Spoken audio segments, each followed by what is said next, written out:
You're listening to The Artist Athlete, episode 130.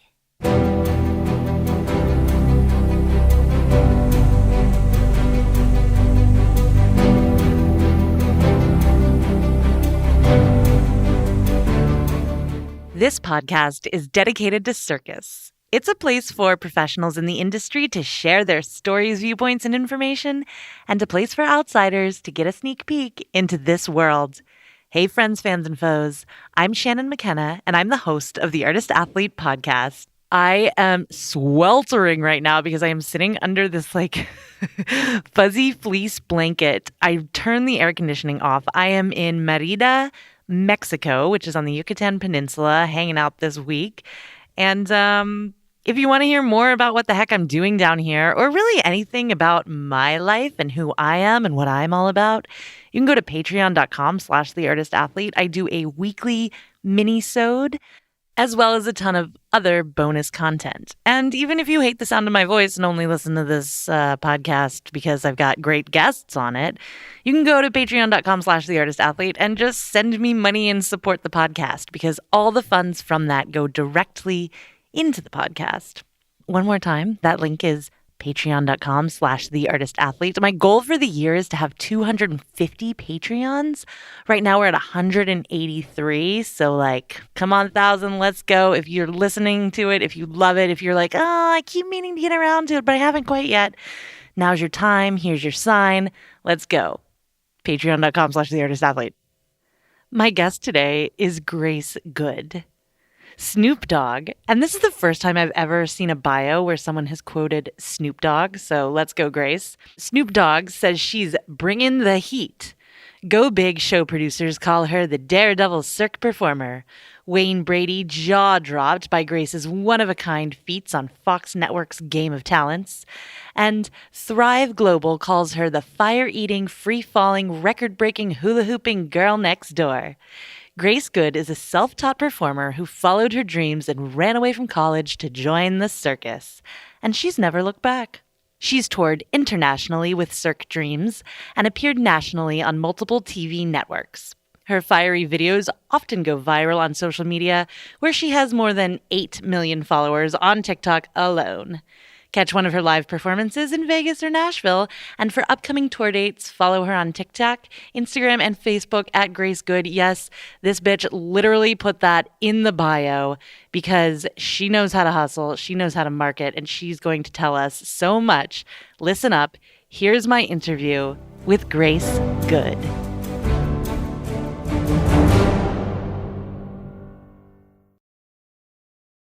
Let's do this damn thing. Yeah, let's do it. Bring it on. Grace Good. Yes. Welcome to the Artist Athlete podcast. Hello. Thank you. Is that your real name? It is. It is my God. real birth name. Yeah, I get asked that a lot, actually. Oh my God. It is the the real first name. Question out the gate. Just a cliche already. Who am I? Yep. All right. Okay. I just had to get it out of the way. Yeah. So introduce yourself to the people. Who are you? What do you do? Yes. So my name is Grace Good. That is my real legal name. And I am an entertainer. So I'm a professional hula hooper. I am a circus artist and a fire performer, as well as an entrepreneur and a creator. Yes, bitch. We love to hear it. Yes, ma'am. Yeah, I have so many questions already. I'm so excited. Actually, so sometimes I go in chronological order in these interviews and I'm like, tell me about your childhood, and then we go from there. But the pressing question for me is, you're 27, right? You're I am 28 actually now. Oh, yeah. okay. Mm-hmm. There we go. Pandemic kind of doesn't count, I feel like, in my head. So I'm 26. 100% does not count. Oh yeah, I'm 32. Yeah. Yeah, right. Yeah. So entrepreneur, looking at your promo stuff, I'm looking at who you are, what you got. It's so slick and it's so on it. Thank you. Where did that come from? Well, and I guess that goes back to my past a little bit too. I went to school for marketing and business. So a lot of people don't know that. I actually started as a photography major, always been kind of artsy, and ended up switching to marketing, entrepreneurship. And this is where the ran away and joined the circus kind of came from. I got my associate's degree. I went back to get my bachelor's degree, but I started getting work in business and I decided to quit and just kind of go full force. I thought, oh, I got enough education and I want to learn it on the way. So a lot there. I also have a really amazing family that has helped me along the way. My mother is a marketing director at a really big retirement community. And then my sister also works in sponsorships. She's worked for the American Lung Association, and now she works for a foundation called Narrowgate Foundation, which is a rehab. I have a family of very strong businesswomen that have really helped guide me throughout my life, which is great. Yeah. Oh, I So that's kind of the love that. boring stuff, but it's the background a little bit. Yeah. No, it's not boring at all because there are so many artists out there who, you know, have the skills, have the tricks, have the things, but like when we look at like total package, there's this whole other side to it, which is the business, is the marketing, is the presentation. And you just have that so down in such an authentic way that I'm like, Thank you. So I appreciate it. Yeah. Let's go back. Yeah. So Yeah. your Let's take a step back. childhood, tell me about it. When did you first pick up your first hula hoop, see your first circus? What was that experience? Oh, yes. So fun fact, I didn't start until I was 18 years old. So I'm a little bit more of a later bloomer per se, depending on, a lot of people started later. I picked up a hula hoop in high school, actually. I saw a video online of Lisa Lottie, actually, which is crazy because she's just a huge person in the circus world and a She's big dope. inspiration for me. I saw her video on Tumblr. I was a Tumblr kid. And I just thought it was the coolest thing. So I bought a hula hoop. I started training in my bedroom, in my backyard. I ended up going to college. My parents were like, okay, this is cool, but you're going to college. But I brought my hula hoop out to my dorm whenever everybody was hanging out outside. I would just start hula hooping. Parties, I would bring my hula hoops. And I was just obsessed with it. And, it was just this little thing that was there. And my hyper focused personality was just like, I wanted to learn all the tricks. I wanted to do everything. I saw, Lisa Lottie's street performance act, and that was all I wanted to do. My biggest goal was to be a street performer. Wow. I know, right? It started with that, it started with just wanting to be a street performer. And I looked up a lot of circus videos. So I never actually went to a circus and saw a circus. I never had that moment per se, but I kind of just went huge into the internet world and I was searching for everything about circus and there really wasn't that much content, like back in, this is like 2011. You can find dance videos, you find gymnastics, but it was a lot harder to find things about the circus, which made me even more intrigued by it, which made me want to put videos out of my own as well. Yes, gap in the market. There you go. Yeah. Yeah. So I started hula hooping. I very quickly after that met a girl that did fire and she was like, you got to do hula hoops on fire. And I was just like, yeah, let's do it. Like, let's do it. So I kind of got into like the flow arts world of fire spinning. And I dove right into it. I loved it. I loved fire hoops around me. I wanted more. I learned how to eat fire. And then conveniently, I found a place in Nashville that would let me street perform. So that kind of happened randomly. And I went downtown Nashville every Friday and Saturday night, and I would busk on the side of the streets with my fire hoops and my LED hoops. And that was kind of where I learned how to perform and how to entertain was there. That was like my little just pushed me right into it. And it was really fun because I watched videos and I saw how other, entertainers and street performers would do things. So I would like take from that, but then I would also learn kind of what worked in my own sense. Like one of my favorite things to say is right after I learned how to eat fire, I would literally go up to somebody. I'd be like, hey, do you have a lighter? You'd give me a lighter and I'd light it on fire. I was like, $20, I can eat this. And I'd eat it and I'd make $20. Damn. So I loved street performing. It was really fun.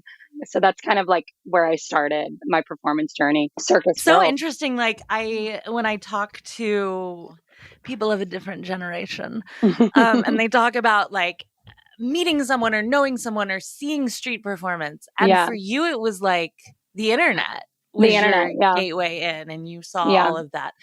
Were there any Hmm. surprises when you took what you saw on the internet and like put it in real life?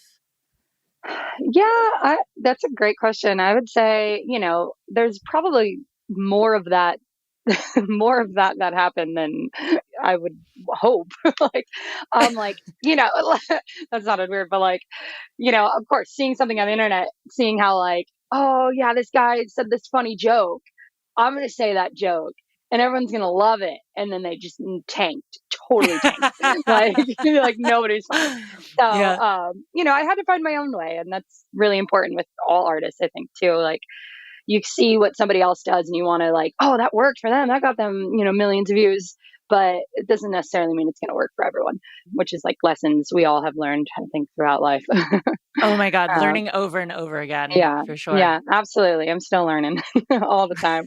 But I really had to find kind of what worked for me. And then I took that and took it onto the stage. And when I started actually doing stage performances too, taking that knowledge from what worked from street performing and then getting it on the stage when I started doing stuff with Cirque Dreams and Plaza Mariachi, I think it really helped having that base. Yeah, for sure. I Hmm. think one of my controversial yet brave opinions is I think street Yeah. performers are some of the best in the world because Oh, yeah. Yeah. you don't get an audience that automatically comes to you. You have to Yeah. You create got your to get audience. them. Hmm. So, I love that. Yeah. You got to be loud and proud. right? Do you have any Yeah. tricks or tips for attracting an audience when you're about to do a show, or does the fire do it for you? Well, yeah, the fire You definitely know? helps, but Yeah. I think it's all about a build up too. Like Mm. I never just I mean, there have been times where I just start the fire. Of course, people are going to come over. A build up like, "Hey guys, what's going on?" Like screaming to the crowd, like, "Come over here. Let me show you something cool real quick. You look bored. Come over here. Let me entertain you." Really just my biggest advice is have no shame and just yell at people. Great. Yeah. Um and For all y'all it's taking notes at home, write that in yeah, big old bold letters. Grace Good says, "Have no shame. just yell at Yell people. at people." It's really fun. Yeah. I actually don't do as much street performing now. I would love to get more into it. I've kind of gone down the stage show route and I really love it. But when I do like festivals or anything where I am put in the corner, I'm yelling loud and proud. Yeah. She's like, "This is gonna be the best, boldest corner in the whole place." Yeah, I Yes. Yes. I wanna talk about, like, that transfer from the street to the stage, if you Yeah. will. Yeah. Did that happen through booking Cirque Dreams? Yeah, I would Can you say that was something that really inspired me, but also so I've been in Nashville, Tennessee. That's where I went to college. And then I started co owning a little circus troupe here called Beyond Wings. And then actually, one of the reasons why I dropped out of college was because I got a call from a venue here in town. It was called Plaza Mariachi Music City. And you should look it up. It's really amazing. And they were looking for entertainment like 7 days a week. And I said immediately, I was like, oh, yeah, totally. I'm quitting. Let's go. So I'm in. It ended up going down to like 4 days a week. And I would take what they wanted was actually they saw me on Second Avenue, which is how they found me. They wanted that street style performing and stage style performing at the same time. So Mm. I went there and I would do like street style performing and stage style performing 4 days a week. I helped build kind of the entertainment there and got other performers in there, got a team in there. And that's really where that transfer happened for me from street to stage because I kind of got to do both of it there, which was really cool. Then that same exact year, I did audition for Cirque Dreams. And I mean, I was literally like mind blown that I got in. But I wasn't I was in the performance troupe. They had this pre-show before the main show. So we would do shows outside before the main act at the Grand Ole Opry in Nashville. So that was actually both of my first contracts per se were in that year in 2017. I got Plaza Mariachi and Cirque Dreams. So I was like, wow, all right, this is happening. Cool. Really, really cool. Yeah. And then I learned a lot from Cirque Dreams, just being on that contract and watching the other circus artists on stage, getting mentorship from them, just asking a lot of questions. I talk a lot. Great for And a podcast. So I thank know, you for right? Yeah, that. you're welcome. I know. I'm already like, if you need to cut me off, please do. No, no, this is gold. Yeah, yeah. You asked a But lot of questions. You learned from watching performers. yes, yes. And that was kind of how, I never went to circus school, but I feel like I got my schooling there a little bit. Yeah, for sure. You Mhm. mentioned a little bit earlier that you said Cirque Dreams wanted street style performance and stage style performance. What to Oh, you is the difference between those two? Like, how do yeah. you perform on a street versus a stage? So that was Plaza Mariachi wanted the Oh, street sorry. style Yeah, and yeah. yeah, that's okay. Thank you. Cirque Dreams definitely is stage style. Stage style. Right. But which kind of, because I did actually do a lot of like ambient stuff with them too and roaming. I think really the difference, street style is a little more, you have to actually interact with an audience. Not saying that you don't do that on stage, because you should do that as well, but there's more of that. You're close. You're about 5 feet away, 10 feet away. Versus on a stage, sometimes you can't even see the face of your audience, and you just have to Mm-hmm. like feel the energy of them. Um, so really, the intimacy, I think, of street performing is what really sets it apart. And it, which can be, I think, depending on what type of artist you are. Like for me, I really love that, getting into people's faces, and that's kind of where I feel like I shine. Mm. And then on stage, sometimes not actually seeing their reaction or hear, as much, can get a little bit like, oh, how are they reacting? And you kind of have to just be confident knowing that you're up there and they're reacting, whether you hear them or not. Yeah. Yeah. You have like 2 million followers on TikTok now. Wild. Do 2.7 you million. what? Yeah, I went You up a little see, bit. I told you I was not a journalist. Did not do It's my okay. research. 7.2, what's the Yeah. Jesus? I can't even No imagine big what your deal. notifications look like every day. I don't have any. I have no settings on. I can't get them because Brilliant. it's too much. Yeah. Yeah. Brilliant. Yeah. Do you think that there's another style of performing that's for the internet? Absolutely. Yeah. Interesting. So I think times have really changed since, you know, especially after the pandemic. I'm really like about the internet. My past is, I started posting videos right when I started on YouTube. I mean, if you really wanted, you could probably go back. I think I hid a few of them, but you can find my old YouTube videos in my back of my home where I was practicing in my apartment. And I kind of just got used to the internet there. I was also on Tumblr. I was a Tumblr girl. So I Okay. had a big, Okay, big Tumblr gymnast. Yeah. following. Yeah, I know, right? So I, or a Tumblr. Tumblr is a social media. It's called. So I don't know if you've heard Oh, of that. Yeah, yeah. No, girl. I ain't no Tumblr. I was I'm a hula hooper. like, I eat fire. I don't tumble. So it's and funny. I'm an older millennial. It's I'm over okay. here It's like okay. Tumblr.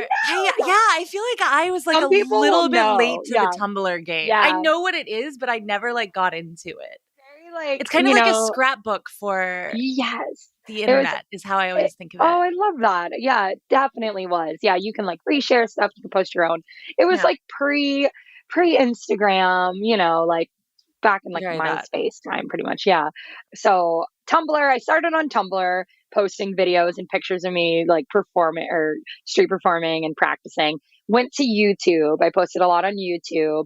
Then Instagram started posting on Instagram. It just trickled in Facebook. Then and then my unique story, just kind of the backstory on my TikTok and everything, since we mentioned it.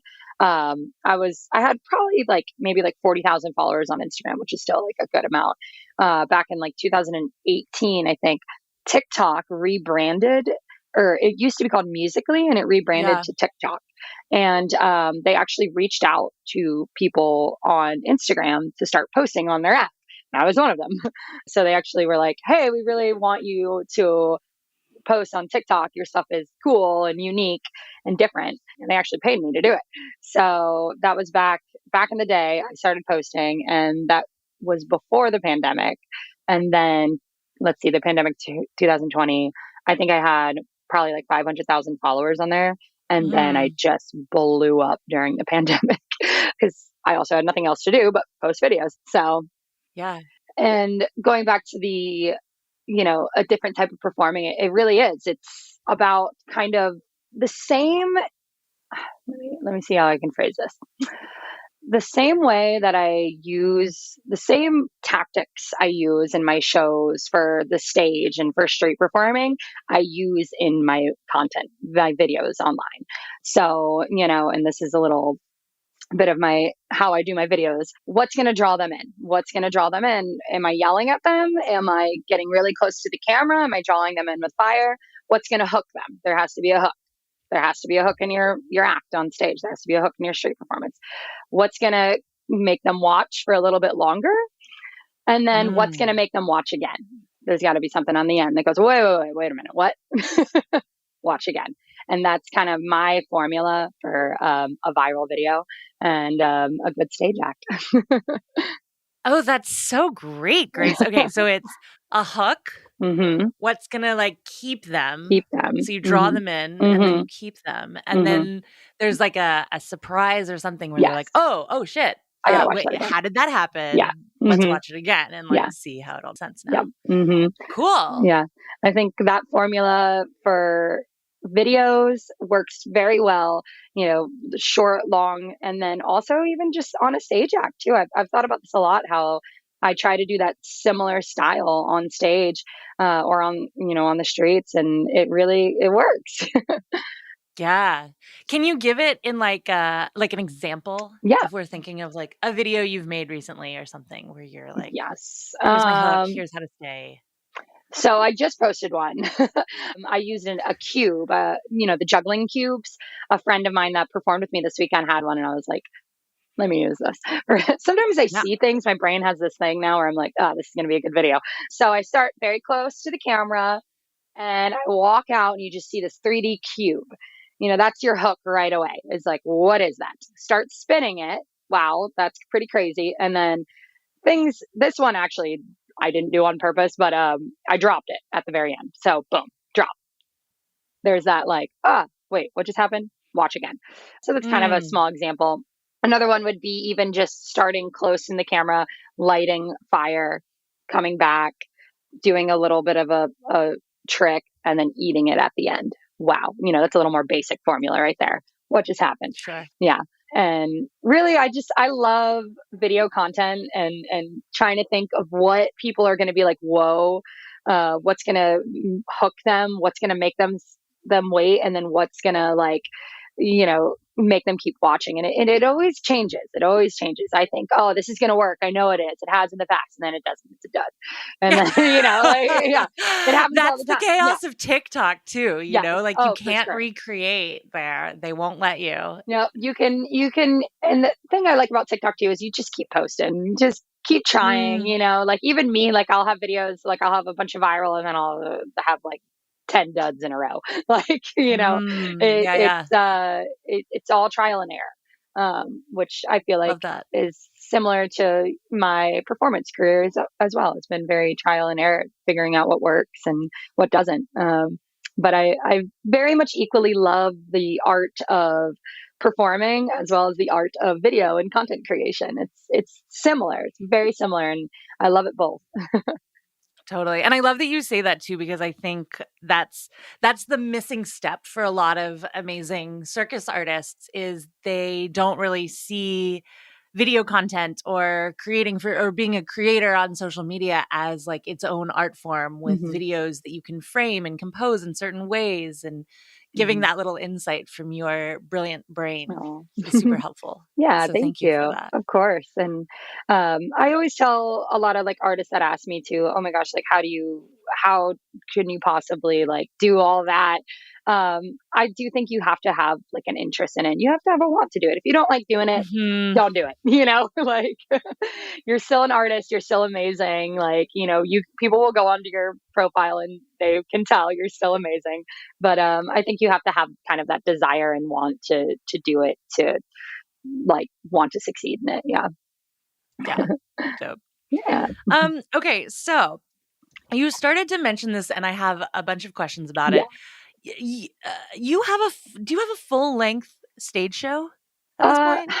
so yes and no. It's not like Okay. fully put together, but I have about like 15 to 20 minutes that I can do on a stage, but I would like to get up to 30 to 45, which I have been able to do with other people, but I haven't actually completed it yet. This is the brain of an artist and an entrepreneur. There's so many things going on. um, 100%. but that's a big goal of mine, is to have a show that is a one woman street style, stage style show, mesh it all together, put it on a stage. But it's in the works. And you know what I keep telling myself is I got time. Uh, Yeah, my follow-up question slash comment is I just feel like, again, it's so cool that someone who was like, oh, like I started kind of hula hooping in college yeah. parties, Yep. and then I booked Cirque Dreams, and Yeah. I had like this little or I was doing street performing, and then I booked Cirque Dreams, and like to build a full-length Yeah. show, Yeah. that's quite a trajectory for you Yes. in a very short amount of time. Right. So Yeah. I have time. Yeah. I know. It puts it in yeah, to say you perspective. only Yeah. have 20 minutes. I know. So, Right. because on your TikTok and stuff, I saw like it looked like a German wheel that was on fire. You have like a bunch of these contraptions and things. Yeah. Are you in cahoots with a welder? Where are you getting the resources and like the ability to make all these neat props and stuff? Well, I have here in Nashville, Tennessee. I'm in Nashville right now. I have a welder that I work with for some contraptions, and I usually am just like, "Hey, could you do, this? Is it doable?" A lot of more basic. When I went up to Las Vegas, one of my biggest goals, and the reason why I went to Vegas was I am trying to take everything I do and just up the production. I Mm. want a big show. I want a stage show. That's my dream, my goal. And where's the place to go to make that happen? To me, in my mind, is Las Vegas. So I went to Las Vegas about a year ago, in and out of the city, and just making connections. I've met up with a couple welders and a couple makers now. The wheel, the fire wheel, the ring of fire, is actually a prop that's already been on a stage, but I'm reinventing it a little bit. It's Antonio Restivo. So he was a fire artist that had a show in Vegas called Ignite years ago and was on America's Got Talent. And I got connected with him. He's helping me out a lot too. I had got connected with a couple other welders, and I just, kind of going back to the street style thing, I talk to people a lot. I have ideas and I just go and I try and find the people. I Google it, I Facebook stalk, I Instagram, and I just talk to people and I tell them my dreams. One of my biggest things that I like to give for advice too is voice your dreams, because you never know how you'll be able Mm. to, find resources, and people are going to help you. You just have to talk about what you want, and then the things will come. Oh, that's so dope. Oh, hey there. I just wanted to interrupt this interview real quick to just say one real quick little thing about myself, which is that I am not only the host of the Artist Athlete podcast. No, no, no. She is a business woman, and I run a whole company dedicated to the education and inspiration of circus artists. That goes from people who are just doing it, weekend warriors as a hobbyist, recreationally, or if you're a professional, you've put in the hours and you need more resources, go to theartistathlete.com. There are a ton of recorded workshops, online manuals and ebooks, everything you could possibly need from me and from some guests on this show about everything from nutrition to training your shoulders to really specific aerial moves that you need to master. Again, theartistathlete.com. And just because you went there from listening to this podcast, use code PODCAST and get 15% off your entire purchase. That's right. Theartistathlete.com. Use code PODCAST at checkout for 15% off your entire purchase. And have a great day. Back to the episode. Is there anything that you've ever like talked about or had a dream for that then you've gotten and been like, oh wait, no, I don't want this actually? Ooh, that's a really good question. Probably. I mean, it's an okay Yeah. question. It's Yeah. kind of a downer, but Yeah. Yeah. I mean, oh, yeah. That's a good one though. I'm trying to think. There's not really much that comes off like to the top of my head on that, but I feel like there's cool. definitely been like situations that I've been in where I'm like, oh, the only thing I can think of a little bit is just like, looking at other people thinking, oh, that's the way to go. I want to do that, a specific thing. I'm trying to like think of a specific thing, but right now I'm trying to think more like that's the way. I'm looking at other people and that must be exactly what I'm supposed to do. And then Yeah. it's No, not. that makes Yeah. sense. And it's Right. Totally. my unique path is totally different than a lot of other people. And that's something really important to celebrate for everybody is your path is going to be different than someone else's. Comparing yourself to somebody and trying to do, exactly what they're going to do, like, my street stuff not working as well because I thought I had to do exactly what they were doing. Versus I never went to circus school. I didn't grow up in the circus, but I just found my own path. So, kind of the question, but a little different answer there. But yeah, No, I love it. Yeah, yeah. that's great. So you've expanded. I've been seeing a little bit of Ariel in the Grace Good show as well. Oh This yeah. hula hoop on one Hmm. arm hanging from your little strap Yes. there. See your flags, see your side Yeah. planches. Get it. Hey. When did you start to pick all that up? Was that in Vegas or? So I've actually been training aerial back when I started doing hula hooping and everything too. Okay. So I did silks, I did lyra. I would actually do those in Plaza Mariachi as well. But I always knew that hula hooping and fire were my main acts. But Yeah. I loved aerial. I actually taught Smart. aerial too, for a little bit. But the strap hula hoop act was really kind of born out of the pandemic. I was just, brain and things. I don't even need to tell you because I'm sure you all know how we were all feeling during the pandemic. And um, I always loved straps, and I was literally in the studio when it was all shut down. I was able to train in there, and I was training straps, and I just kicked up my hula hoop, and I was like, oh, I want to put this together somehow. And really, just my whole goal with myself as an artist and entertainer and circus is I'm always just trying to push the limits and keep elevating no matter what. I never want to plateau. I always want to just keep going bigger and bigger. It also helps with my little ADHD brain to keep learning new things. So um, I love training aerial. I came up with this hula hoop strap thing that I love to just try and incorporate wherever I can. When I was on tour with Cirque Dreams, I would do the hand loop with multiple hula hoops up in the air. And then now my new trick with that is splitting them. So I'm trying to have like hula hoops on every part of my body and then Oh, get up in the air. nice. So far I can do it with 4. Working on it with 6. And yeah, so expanding, creating, always trying to think of what's next. I take inspiration from, things I see online. I love watching shows. I love just soaking in whatever I can. And I love just trying to think, how can I take it to the next level? What can I do that's next that's going to just wow people, shock people, whether it's live or online on TikTok. Yeah. When I posted that cube video, a bunch of comments are, you just don't stop. You just keep learning new things, huh? And I'm like, yes, that's what life's about, learning new things. I love it.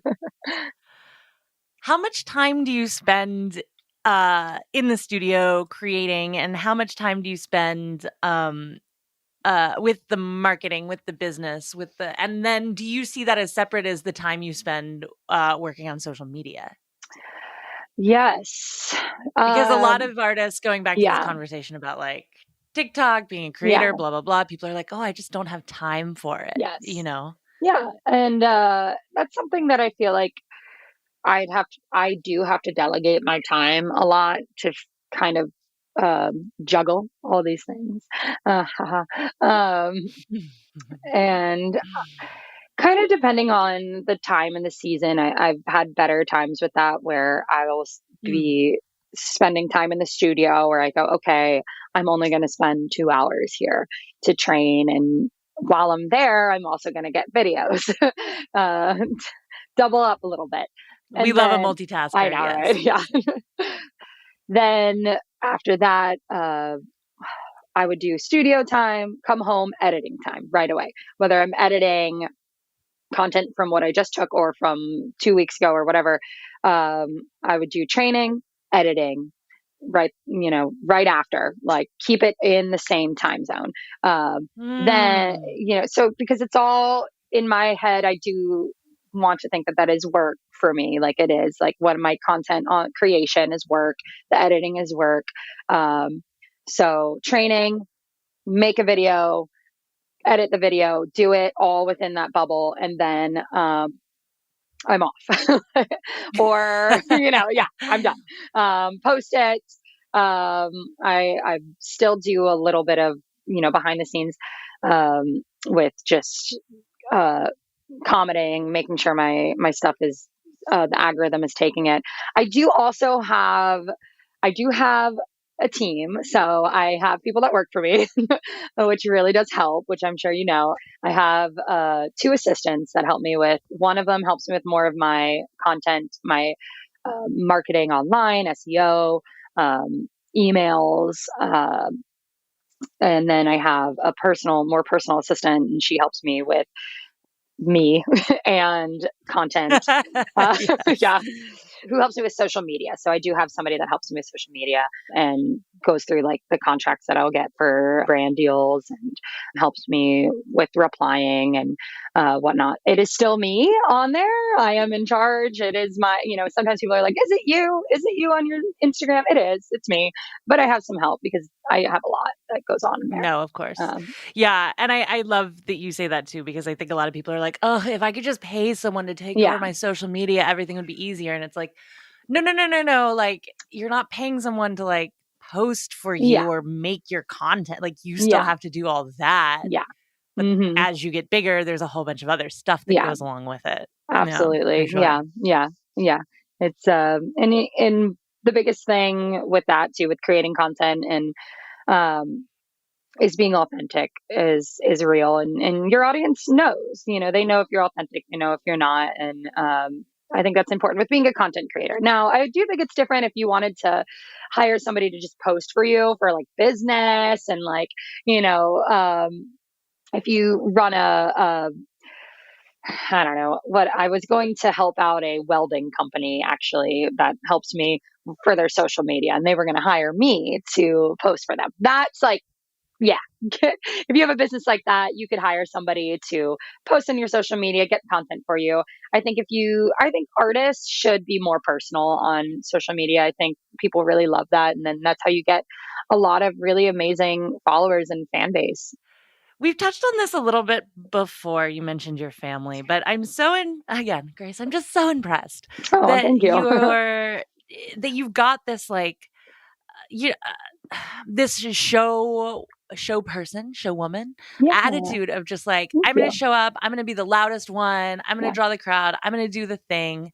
It's very different than it's a personality type, yeah, I think, yeah, different than the, creator who's just in their studio and wants to put their yeah. head down and make their Hmm. thing. Have Hmm. you always been like that since you were a little girl? Is that something you had to learn? She's like, I came out of the womb being like, look at me, I got glitter. Actually, I know, right? Actually, no, though. If you ask my mom Hmm. or my dad, anyone, I was very shy as a kid. So I was a middle child. I had an older sister, a younger brother, and I always was the artsy one, actually, which is funny. So I was the one that was in art school. I would always be painting. I did musical theater, so that is a little bit where my background comes in. Is I was on stage. I did musical theater, and I love to sing actually, which I don't anymore. But so I played piano, I sang, and I was on stage doing musical theater. But I was definitely not like the lead role in anything. I was a little too shy to get to that. Thinking back now to like high school or middle school, like, oh, I didn't make the concert choir, it was called, the highest choir you could get into. And it really like, and I kind of hate this, but I quit after that. Cause I was like, oh, I didn't make it, so I'm not good enough. Which no, no, Grace, that's bad. Keep going. And I know that now because there's been plenty of opportunities that I didn't make, and I still just kept pushing and found my own unique path. But yeah, I was a musical theater kid. I was into photography. I went to college for photography, and then really just finding this passion of like hula hooping and fire and circus really just, you know, lit a spark in my ass to like figure out. Yeah, I got to use that. There we go. My one cuss word. I don't cuss. Yeah. You said I could, so I did it. Such a cute one. I know. And it really was, I kind of had to find that confidence myself because I really didn't have it before. And I think finding that on stage and when I was on the street, just seeing that, people actually came to me when I talked loudly, it was really cool. And I learned that, and I kept learning that with teaching classes, with managing performers, like just kind of finding my path and trial and error in everything to kind of get me where I am today. And now, and that's a big thing that I've learned is being loud. I'm not that loud, honestly, but like being confident, I would say, has really helped me. Asking questions has really helped me. Telling people who I am and what, I want to do and what my passions are and what my goals are has really helped me. And I like to encourage others to, do the same if they feel like they can. Yeah. I feel like the Grace Good School for Motivational Speaking is in your future. Not now. Not now. You got a ways to go, but I feel like it's just a little business seed in the back. I'll take 5%. We're gonna have a good old time. I have actually thought that in the future I would love to do speaking when I'm done performing and I can't perform anymore. Yeah. I want to do like, because I still want to be on stage for as long as I can. Yeah. Oh, thank you. For sure.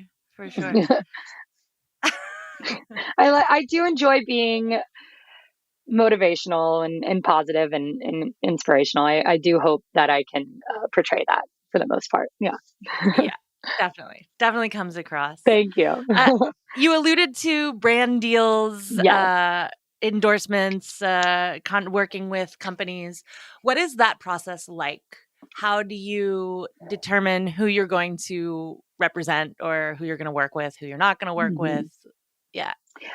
Confusing. It Sure. was for sure. I didn't actually get into the brand deals and the endorsement stuff really until 2020 when my TikTok really blew up. I was on a couple TV shows. I was on the Go Big show, and then I was on Game of Talents. And after that, I just started getting in contact with bigger brands would reach out to me. Very confusing at first because you're not sure what to price yourself. You're not sure, you don't want to represent something that you don't really like want to represent. But the world of like TikTok has really kind of changed endorsements and brand deals and whatnot a lot more. And you actually have to, it's like you have to put ad on things that are ads now. So if like one of the brand deals I did was like 7-Eleven reached out to me and they wanted me to, yeah, like I'm like 7-Eleven. I love Cool. it. Yeah. Love it. Right. And they wanted me to do like a fun little TikTok challenge with their drinks. And I don't like sugary drinks. So I was like, hey, okay, but I don't want to do a sugar drink, because that's not me. That's not what I want. Like, that's not what I actually drink. So I got the sugar free drink. And that was the one that I drank while I was hula hooping with four hoops. And you have to put ad on it. So it has to actually say on TikTok that you're doing an ad. After that, I had Fireball Whiskey reach out to me, and that's a big one, a big brand that they wanted to start doing shows, and I work with them in Vegas now too. They want to do appearances, shows, and then they wanted influencer marketing is what it's called too. So it's kind of more of like a marketing strategy versus like how do I word this correctly? I had to kind of change my perspective on brand deals for myself. I had to kind of go into What was your thinking, perspective before? I used to think that it was more like, like, okay, I almost don't want to say it. No, just I say don't it. know if Just I say it, want girl. to Just say it. sell We can out. just, Yeah. yeah, I okay. didn't No, no, want no, to be no, a no, no. I sellout. get Yeah. that. No, no, no. I thought Oh, you were going to say something far worse and we were going to have to pick up some Okay. pieces. But no, no, no. Yeah, like selling out, or you're like not really an artist anymore if you're like going to take some money from 7-Eleven or Taco Bell or whatever Exactly. because yeah, no, no, no. I feel you.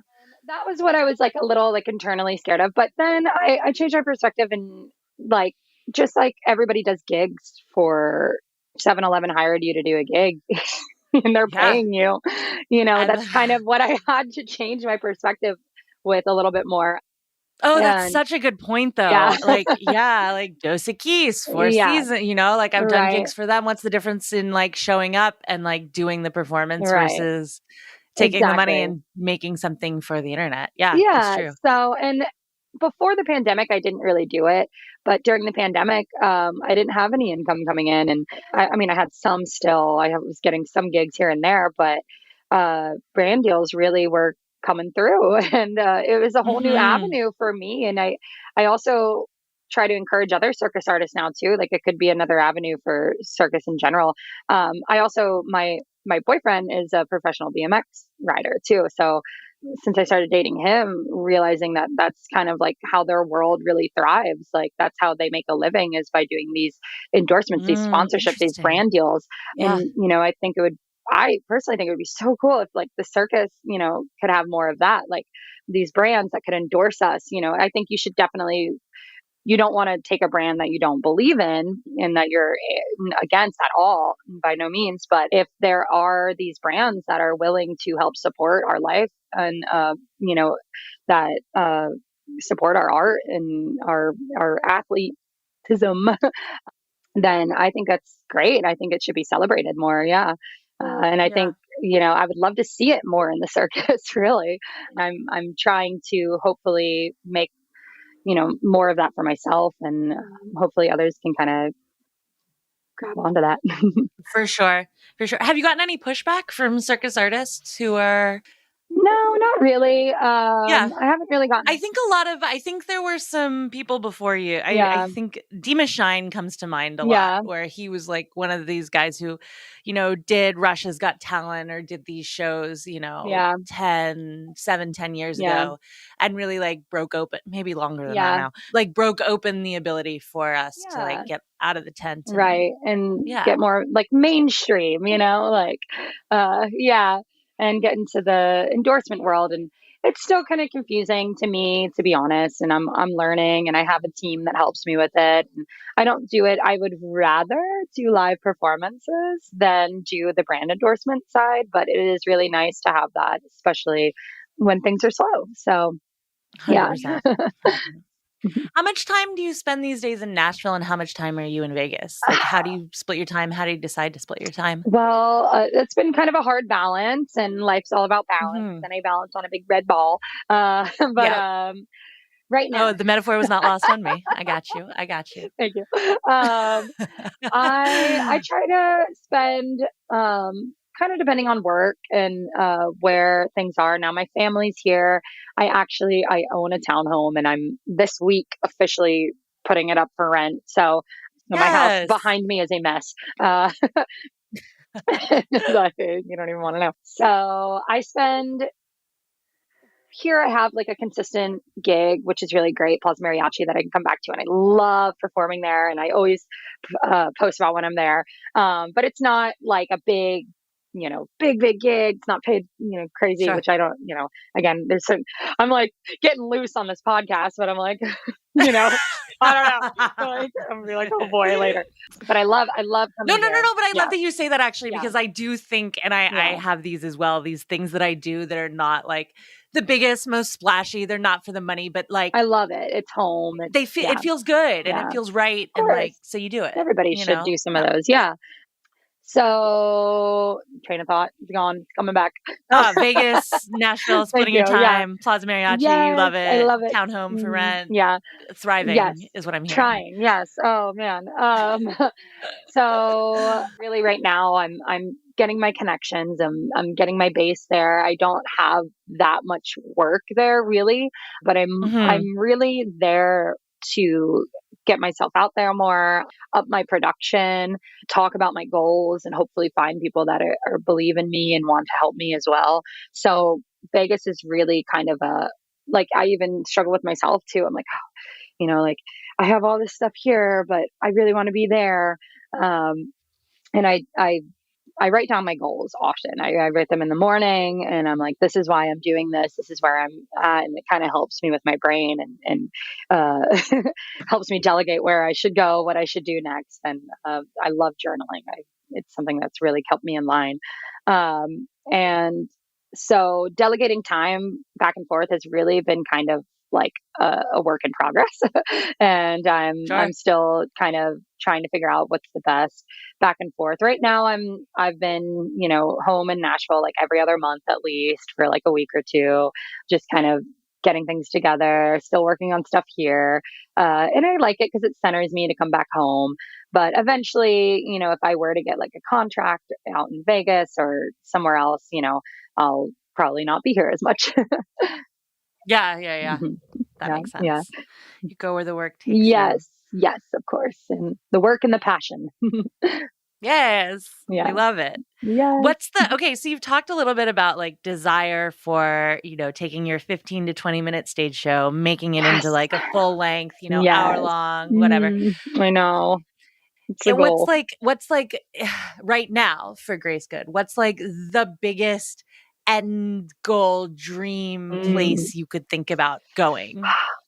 Well, that's good. You know, I like to say my goals change a lot, Hmm. and they're allowed to, and you're allowed to change your goals anytime, all the time. For me personally, I would say, yeah, I want a 90-minute show. That's like my big goal is a 90-minute show that could be. I mean, if we're talking big, which I dream big as I can. I want to be, doing arenas. I want to be doing like Nitro Circus, which is what my boyfriend's in. But like, that big, watching his show and like having a production that big, Ringling Brothers style, like Yes. send it.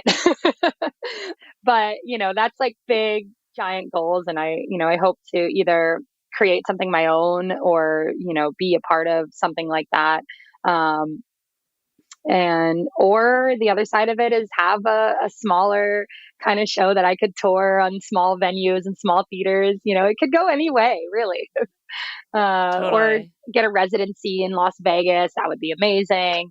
All I know is that there is going to be a lot of fire in whatever I want to be involved in. I love fire Yeah. so much, and I just want everything set on fire Oh in my a good God, I way. had this stupid, boring. No, no, no, no, no. I want to watch it burn. No, you just want to set it on fire. There's a difference. Um, Wait, I have like a stupid, like Yeah, one of those, like, is Grace Good your real name kind of questions, which yeah, is yeah. like, Go for it. when you're working with fire, like, what is the permit system like for that? Like, because obviously when you're street performing, Yeah, can you just like go outside and set things on fire? Like, no, right? Like, there's no, got to be some yeah. order There's in the world. Yeah, yeah. There's a lot, and it kind of varies between the state you're in. So, Okay. in Nashville, we have to anytime you want to do fire anywhere in Nashville, you have to get the fire marshal's approval, and you have to go through a whole like permitting system with them. I'll tell y'all exactly what I did. I walked up into the fire station and talked You to and the them. fire marshal are best friends. I I know, get it. right? His name's Joe. You guys go Oh to dinner on man. Thursdays. Honestly, hey, and that's a big thing. It's relationships are really important for things like that, especially when you're dealing with people that aren't in the circus world or in your realm at all. Totally. Having a good relationship and trust with, being a fire performer for sure. That was really important for me and my team here in Nashville is that we had that relationship with the fire marshals in the state. So I went to the state I put on this big show years ago. It was called the National Circus Spectacular on the riverfront, and we had to go through we had to get a pyrotechnic permit for that one, and we were in the state office and all those boring offices. I'm so sorry. Like, like we were all in there. So you got to do that legwork as well. Yes. Fire marshal approval is really important, and you can look into that through like state websites. Google is your best friend. And in Las Vegas, I have a actual fire performer license now. So you actually have to be licensed. Yeah. Yeah. I would assume in Vegas, there's probably like a more streamlined process for it. Hey. Yes. Yeah. And then the same thing with the permits and getting approval. And yeah, there's a lot of like hoops to jump through with that. And it's kind of like the behind the scenes work that just kind of sucks to talk about, but it is real. You have to, talk on the phone. My biggest advice for anybody that is like a fire performer that's trying to get approval, go in person. It's just, they don't understand on the phone. Yeah. You don't want to send them video because it'll freak them out. Yeah. For sure. It's easier to talk, and and the more credit you have to professional wise, the better off you are with that. Also, with I get a TikTok question that just made me think about it. A lot of people get banned on TikTok for doing dangerous stunts, other fire performers, and just circus in general. Motorcycle artists. My boyfriend who does BMX like all the time. And my biggest advice is to send your credits. Send them any professional credits you have, and that should help with being able to approve you to post more dangerous stunts. Oh, where do you send them? So if your video gets taken down, it'll get taken down on TikTok sometimes for dangerous stunts. You can appeal it. And when you appeal it, you click and you appeal it, and then you can put links. So all your, if you have any media, websites, like all of that, you just have to prove. Got it. Yeah. Okay. That's a good little tip. Yeah.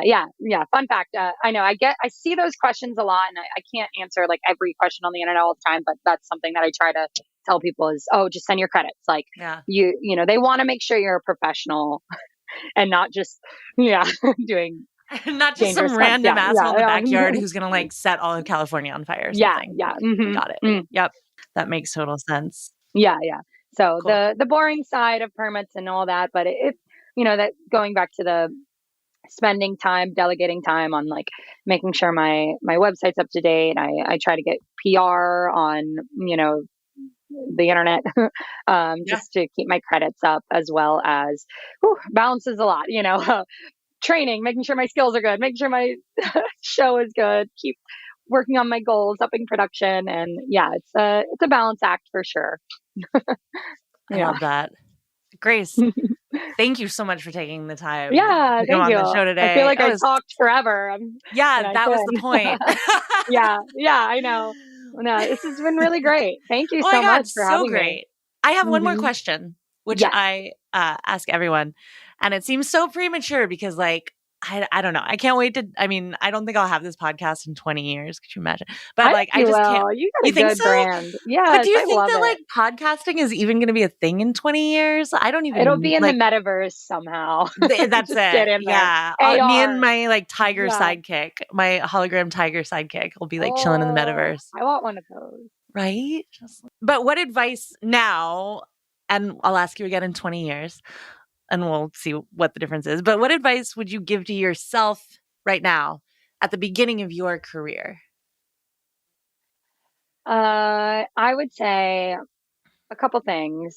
One, my big thing is your uniqueness is your superpower. Don't forget that. What sets you apart is a good thing, not a bad thing. Don't compare yourself to others. Your path is your path for a reason. Try not to get sucked into what you think you should be doing, and go with what feels right. So it's kind of because my whole story is just a little bit different than somebody who, started in the circus and grew up or went to circus school. I just had to kind of find my way. So don't compare yourself, and celebrate your uniqueness, because that's why we're in the circus, and rest. Rest. It's okay. It's okay. I know one of my questions to you was going to be, I guess I'm going to ask it now, so fuck it. What do you do when you're not being Grace? Like when you're not doing all the 100,000 things that are buzzing around in your brain? Like, what does rest Trying look to like for turn it Grace off. Good? Yeah. Um, I'll say honestly, ever since I started dating my boyfriend, I've gotten a lot better with that. Yeah. And he's kind of inspired me to find other things that I like, and I found new hobbies. I really like mountain biking now and biking in general, and I really love that world. It's really fun and it's kind of a hobby. Just finding another hobby outside of this has really helped me be able to turn off and find those times Yeah. and delegate times a lot easier. I also really love like hanging out with my family and friends. Like that's just like a time to just totally be me, and that's why coming back to Nashville is really nice too. Yeah. Cool.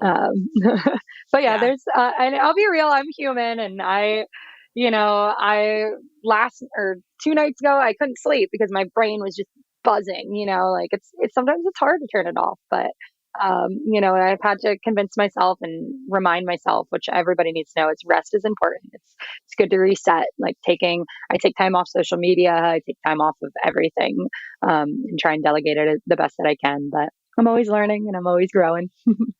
Love that. Love that. Grace, thank you so much again for coming on the Yes. podcast. It Thank was so fun to you have for you. having me. This is so Yay. exciting.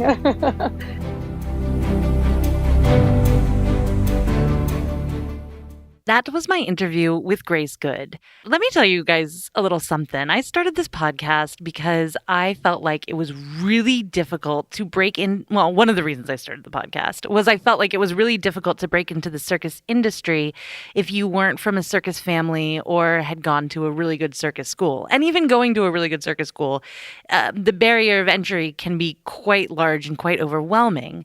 And I wanted to give a platform to amazing artists to share their stories to kind of inspire and influence the next generation.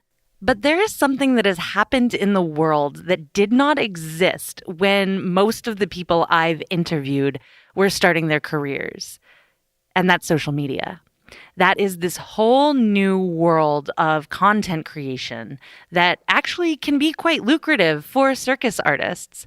And I wanted to have Grace on because she is one of the pioneers of this generation. Now, is it the only career option for circus artists? Obviously, absolutely not. As Grace says in the interview, if you don't like social media, don't try to be a circus content creator because you're not going to like doing it. Just like if you don't like teaching or coaching, you probably shouldn't be a circus coach. But I think it needs to be considered, and I think it needs to be considered twofold, more seriously than it is right now. The first reason I think people should more seriously consider it is because, from a personal standpoint, you can get brand deals like Grace is talking about. You can build a following, you can have a lot of autonomy if you are a content creator on social media. If you like the stuff, like we said before, you got to like it first to do it. And then second of all, I think it benefits the community in a really beautiful way because more like humans in the world get exposure to the circus industry and see us as people and see this art form as a viable art form. And the more of that happens, the more the other parts of the industry can grow as well. I can't tell you how many people I've coached who have seen me on Instagram or seen Aerial Silks on Instagram, and now they want to learn it. And so I have a bigger job. I can't tell you how many people listen to this podcast and then go out and see a circus show for the first time because they've heard about artists who are making work. And it's really cool. So yeah, I want to encourage more of it, more people to get into the circus content creator side of things. Grace had some really, really great advice in this interview about it. And if you want to see her hooks, her draws, and what makes people stay on her page, you can follow her. She's on all the social media platforms at Grace Good. So streamlined, so easy, so simple. So good, Grace. For aerial training tips and inspiration, you can follow me. I'm at _artist_athlete on Instagram, The Artist Athlete on Facebook. My website is theartistathlete.com. I'm pretty streamlined as well. I'm also on TikTok, The Artist Athlete. And of course, if you love what you're listening to every single week, you can go to patreon.com/theartistathlete. And that's all from me. Talk at you next week, friends, fans, and foes. The Artist Athlete Podcast is supported solely by donations from people like you. Here's what some of those people have to say. Hi, my name is Noah and I do hand balancing. Hi, my name is Woody and I do Leo. Thank you for listening to the Artist Athlete Podcast. Hi everyone, I'm Dominique, a ground acrobat, trapeze artist, and coach, currently bringing circus to the extremely cold but very beautiful Northern Ontario, Canada. Circus has changed my life and I'm so grateful to everyone in this community. Find me on Instagram at DomUpsideDown or my website domupsidedown.com. Aloha! My name is Beth Russell, and I live on the beautiful island of Maui, Hawaii. I am an aerial artist and movement instructor specializing in chakra yoga to keep me balanced and grounded. I play with silks, trapeze, lyra, rope, acro, aerial yoga and dance, slacklining, pole, bungee, and climbing. Really anything that goes up and allows me to explore 3D space. You can find my dedicated aerial page on Instagram at Maui Aerialist. If you find yourself coming to Maui, let's play. Hey there, friends, fans, and enemies. This is Chris Alston, Patreon of the Artist Athlete Podcast, straps artist and lyra performer and acrobat out of Greenville, South Carolina. So if you're ever passing through, make sure to stop in and see me and my friends. We have a wonderful space, and we'd love to see you. Hi, my name is Erica Lee. I'm from St. Louis, Missouri, and I'm an aerialist. I teach performing arts to elementary school during the day and do pole and sling and rope by night.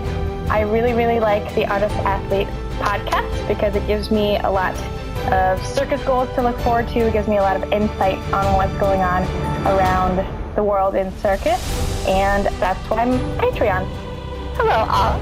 Thank you for tuning in to the Artist Athlete Podcast. I am Opal Schwartz from Minneapolis, Minnesota.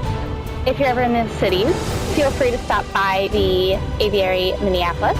It's a great time. With that, I hope you all have a wonderful rest of your week, and goodbye. Hey there, artists and athletes. This is Andy Smith, owner and artistic director at Saltaire Circus School in Jacksonville Beach, Florida. And I want to thank you for contributing to the Artist Athlete Podcast. If you ever find yourself down in Florida, come check us out.